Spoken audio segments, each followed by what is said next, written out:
Aziz milletim, bugün devlet ve millet hayatımıza yönelik en alçak saldırılardan biri olan 15 Temmuz darbe girişiminin 6. yıl dönümüdür. İstiklal ve istikbal davası için FETÖ ihanet çetesi mensubu hainlere aslanlar gibi karşı koyarken şehadete yürüyen 252 şehidimize Allah'tan rahmet diliyorum. Rabbim hepsinin de mekanını cennet eylesin diyorum. Her şehidimizin hikayesinde ancak imanlı, inançlı, adanmış yüreklerin kavrayabileceği incelikte ibretlik mesajlar vardır. İnşallah bu mesajlar nesiller boyunca dilden dile aktarılacak, evlatlarımıza rehber olacaktır. Milletimize ve şehitlerimizin yakınlarına bir kez daha başsağlığı dileklerimi iletiyorum.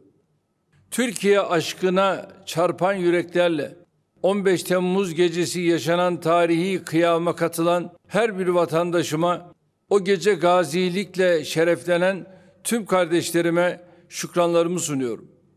Darbe girişiminin başlamasıyla hiç tereddüt etmeden sokakları, caddeleri, meydanları dolduran tanklara, uçaklara, helikopterlere, namlulara gövdelerini siper eden bu milletin evlatlarının asaletini anlatmaya kelimeler yetmez. Hiç şüphesiz bizim için 15 Temmuz'un asıl önemi milletimizin tarihi boyunca maruz kaldığı darbelere karşı gösterdiği bu ilk fiili ve şanlı direnişin sembolü olmasıdır. Cumhuriyetimizi bir asır önce verdiğimiz milli mücadeleyle kurmuştuk. Demokrasimizi 1950'de milletin sandıktan çıkan iradesiyle hayata geçirmiştik. 2002'den itibaren de Türkiye'yi her alanda tarihinin en büyük kalkınma ve yatırım hamlesiyle buluşturmuştuk. Darbe girişiminin yaşandığı 15 Temmuz gecesi Cumhuriyetimize, demokrasimize ve tüm bu kazanımlarımıza canımız pahasına sahip çıktık. Tek yürek ve tek bilek olarak darbecilere karşı yürüttüğümüz destansı direnişle dosta ve düşmana Türkiye'nin asla esir edilemeyeceğini, Türk milletine asla diz çöktürülemeyeceğini gösterdik. Darbenin başlamasıyla birlikte darbeci hainleri ve onları üreten yapıyı kökünden kurutmak için ülkemizin tüm hukuki ve idari gücünü harekete geçirdik. Ülkemizin bir daha böyle bir tehdide maruz kalmaması için gereken tüm tedbirleri aldık. Almaya devam ediyoruz. Şehitlerimizin kanını yerde koymadık. Gazilerimizin karşısına boynumuz eğik çıkmadık. Milletimizin fedakarlığının boşa gitmesine seyirci kalmadık. Hainleri üzerimize salanların heveslerini kursaklarında bırakırken dostlarımızın yüreklerini ferahlattık, umutlarını güçlendirdik. Türkiye'nin bir daha benzer tehditlerle karşılaşmaması için her alanda gereken tedbirleri aldık. 15 Temmuz tarihini Demokrasi ve Milli Birlik Günü ilan ederek bu büyük direniş destanının tarihe altın harflerle kazınmasını sağladık.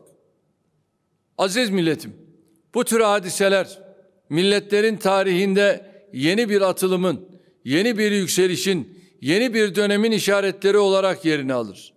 Hamdolsun biz de 15 Temmuz'u işte böyle bir nirengi noktası haline dönüştürmeyi başardık. Artık Türkiye tarihi, demokrasimizin rüştünü ispat etmesi ve milli iradenin gücünün tereddütsüz anlaşılması bakımından 15 Temmuz öncesi ve 15 Temmuz sonrası olarak iki dönem halinde incelenecektir. Darbe girişimi sırasında maşalarıyla uğraştığımız mücadelenin asıl büyük cephelerini sonrasındaki meydan okumalarımızla açtık. Sadece FETÖ'cü hainleri değil, tıpkı diğer terör örgütlerinin mensupları gibi onları da üzerimize salan güçlere cevabımızı geri çekilerek değil, ileriye atılarak verdik. Sınırlarımıza yığılan terör örgütlerini, DAEŞ'ından PKK-YPG'sine kadar darmadağın ederek tehditleri kaynağında kurutma stratejisine geçtik. Yaptığımız harekatlarla terör örgütlerini, saldırılarını kendi topraklarımızda karşılamak yerine sınırlarımızın ötesine çektiğimiz bir çizginin gerisine hapsettik. Siyasi ve diplomatik alanda yürüttüğümüz çalışmalar, yaptığımız anlaşmalar, kabul ettirdiğimiz duruşlarla yeni stratejimizin meşruiyetini güçlendirdik. Yönetim sistemimizi değiştirerek darbelere ve vesayete zemin hazırlayan zaaflarımızdan kurtulduk.